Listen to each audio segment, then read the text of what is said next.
In today's video, I'm going to teach you how to add Google Tag Manager to Hubspot.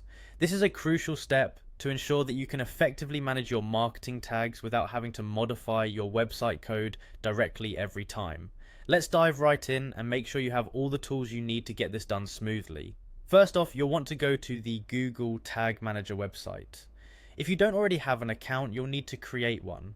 Don't worry, it's a straightforward process. You'll just need to provide some basic information to get started.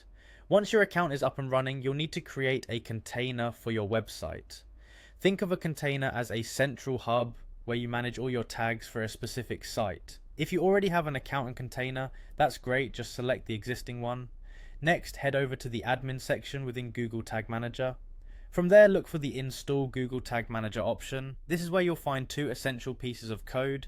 The first snippet is meant to be placed in the head section of your web page, and the second one is for the body. Keep them handy as you'll need to paste them into your HubSpot site shortly. Now that you have your snippets, log into your HubSpot account. Once you're in, look for the settings gear icon situated at the top right of the dashboard. Click on it. This will take you to your account settings where you'll customize how your HubSpot site functions. On the left sidebar, you'll see several options. You want to focus on the content section by clicking on pages. Within the pages menu, you'll find a section dedicated to templates. Go ahead and click on the option that allows you to edit header HTML. Here is where you'll paste that first Google Tag Manager script code you copied earlier. This will ensure that the Google Tag Manager effectively loads when someone visits your site. But don't stop there. Remember the second code snippet for the body of your page? You'll need to scroll down to the footer HTML section and paste this second GTM script. By doing this, you're ensuring that your tag manager is totally integrated and functioning as intended.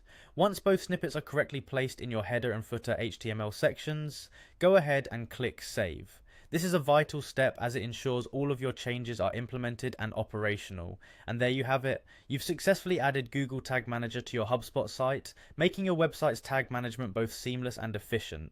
With these changes, you can now manage all your tags directly from Google Tag Manager without having to dive into the code every time. Thanks for watching, and happy tag managing.